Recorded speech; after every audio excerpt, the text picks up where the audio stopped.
नमस्कार मंडळी, मी रोहिणी तुमचं सगळ्यांचं स्वागत करते आपल्या चॅनलवरती.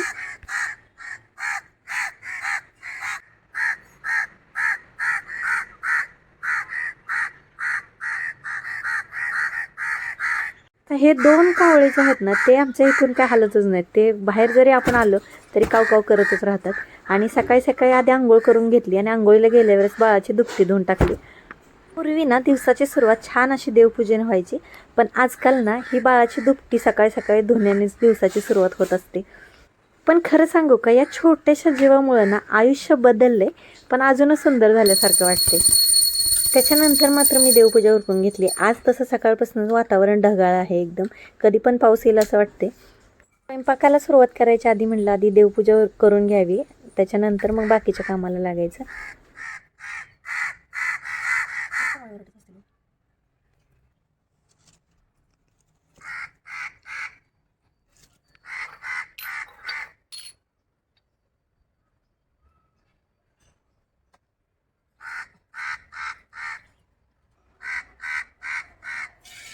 आता गावाला गेल्यामुळे ना तुळशीचं रोप खराब झालं होतं पहिले, त्याच्यामुळे हे दुसरं रोप आणलं होतं. अजून मला ते लावायचं आहे.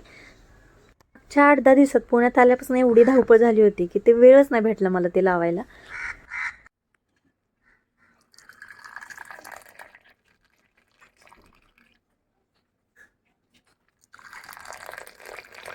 इकडे माझा चहा बनवून झाला होता, तोपर्यंत आत्यांचं झाडू मारायचं चालू होतं. मला ना देवपूजा करायपुरतं ना तेवढं मी सगळं झाडून घेतलं होतं. नंतर मात्र आत्यांना आधी हळदी कुंकू लावून घेतलं. मग म्हटलं चहा घ्यावं दोघी मिळून.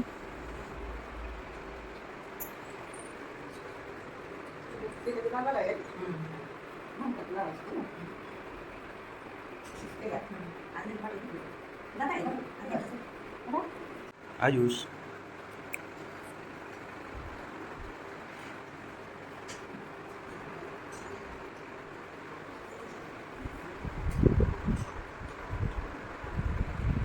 आता पण उठली होती, पण पाळण्यात ती खेळत बसली होती, त्यामुळे आईची इकडे लाड करायचे चालू होते.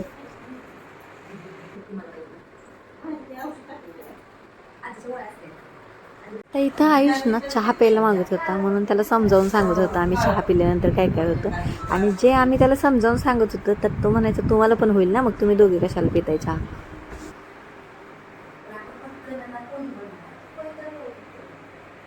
सोबतच ना चहा पित पित माझा नाश्त्याचं डिस्कशन चालेल, आज नाश्त्याला काय बनवूया म्हणून. तर म्हटलं चला आज पोहेच बनवावेत नाश्त्याला. तोपर्यंत रांगोळी फक्त बाहेर काढायची राहिली होती माझी, तर मी रांगोळी काढत बसलेली, पण आयुष्य खूप मध्ये मध्ये करायचं होतं रांगोळी काढताना. म्हटलं शांत बस, मला आधी रांगोळी काढू दे, मी तुला डब्बा देते, तुला काय खेळायचं ते खेळ म्हणून.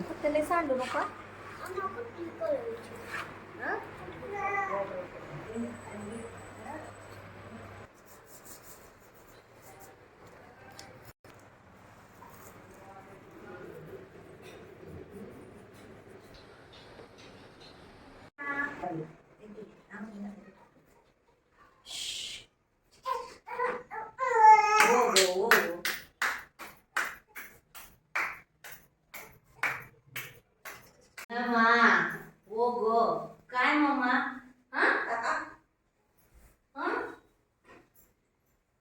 आजीकडे जायचं का? आजीकडे जायचं?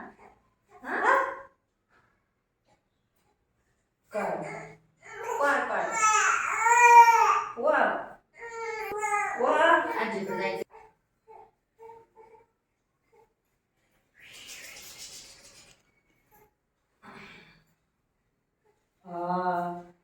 मम्मा कुणाजीकडे आली आता? देव बाप्पाकडे बघती का?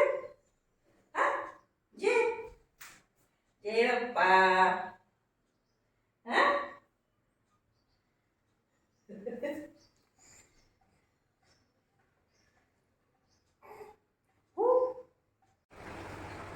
आज तसं मी नाश्त्याला पोहेच बनवले होते. म्हटलं आता जेवण होईपर्यंत खूप वेळ जाईल, म्हणून म्हटलं मला पण नाश्ता करायचा असतो सकाळी. मग आमच्या सगळ्यांसाठीच आम्ही नाश्ता बनवला होता.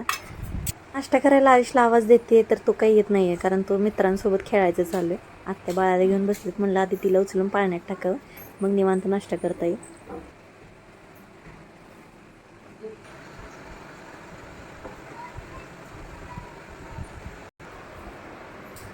आपलं नेहमीचं रोजचं तर आपलं चाललेलं असतं सगळं, स्वयंपाक करा, नाश्ता करा, हे सगळं. पण आज आत्या असल्यामुळे जरा वेगळं वाटत होतं, म्हणजे भारी वाटत होतं मला. काय करून काय नको असं वाटत होतं खरं तर नाश्त्याला. त्या आल्यामुळे ह्यांचं बरंचसं काम कमी झालं आहे, म्हणजे आता निवांत त्यांना पूर्ण त्यांच्या कामावर कॉन्सन्ट्रेट करता येतं. आणि दुसरं म्हणजे माझी पण धावपळ जरा कमी झाली आहे, त्यामुळे असं स्वयंपाक करताना पण उत्साह राहतो, काय बनवू काय नको थोडं. मात्र मला नाही का अर्ध लक्ष माझं राधाकडे असायचं आणि अर्ध माझ्या कामात. आता आयुष्याला नाश्त्याला बोलवतं तर ह्याचं हे चाललंय खेळायचं.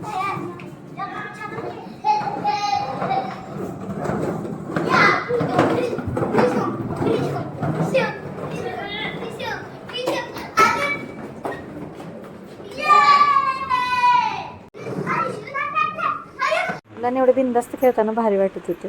आणि आता इथं आत्यांची सकाळी जी मी दुपटी धुतली होती ना, तर ती घड्या घालायचं चालू होतं आणि माझं तिकडे स्वयंपाक करायचं चालू होतं.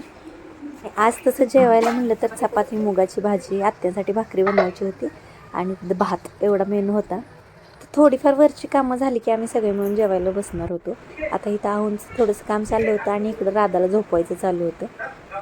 आता आईचं खेळून झालं होतं त्यामुळे तो नाश्ता मागत होता. आता टी व्ही बघत बघत दोघांचं चालू आहे नाश्ता करायचा. आता दुपारनंतर वातावरण मात्र असं काळीभोर ढग आले होते. आता वाटत होतं भरपूर पाऊस येणार म्हणून. पाऊस येणार होता ना, आयुष खाली सायकल खेळायला चला मागे लागला होता आमच्या. परी जेवणही आमची झाली होती, तोपर्यंत पल्लवी ताईला फोन लावला, म्हटलं तिला पण बोर होत असेल आत्या नसल्यामुळे.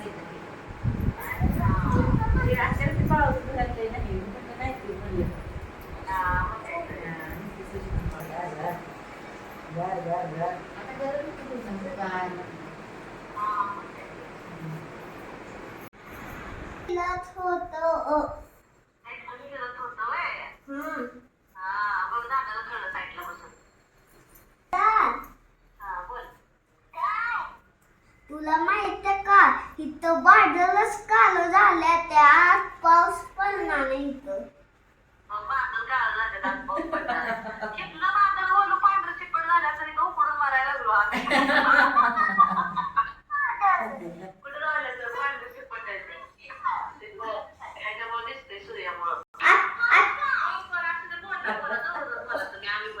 पाऊस पडणार थोडं तिच्याकडे बघते.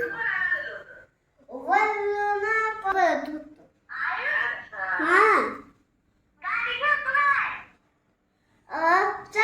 जवळजवळ 1.5 तास आम्ही घरच्यांसोबत सगळ्यांसोबत गप्पा मारलीत आणि तेवढाच पाऊस चालू होता. कॉल अजून चालूच होता.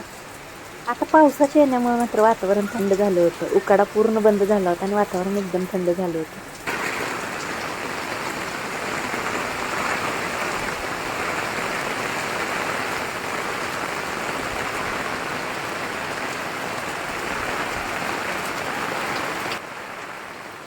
फायनली म्हटलं जून संपत आला तरी अजून पाऊस काय पडेना, तर पहिला पाऊस पुण्यातला पडला आणि चांगला मोठा धो पाऊस पडला. पण आयुषला मात्र पावसात भिजायचंच होतं. त्याला सांगितलं सर्दी होईल म्हणून, तरी पण ऐकत नव्हतं. नाही मला भिजायचंच आहे पहिला पाऊस म्हणून. म्हणलं भिज आता, भिजवायचं कर एन्जॉय. तर हे निवांत भिजायचं चालू आहे त्याचं.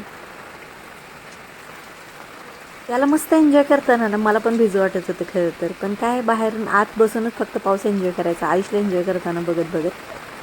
आणि आजचा हा व्हिडिओ तुम्हाला कसा वाटला ते कमेंटमध्ये मला नक्की सांगा. आणि तुमच्याकडे पाऊस पडला की हे पण सांगा. चला आता भेटूया पुढच्या ब्लॉगमध्ये. बाय.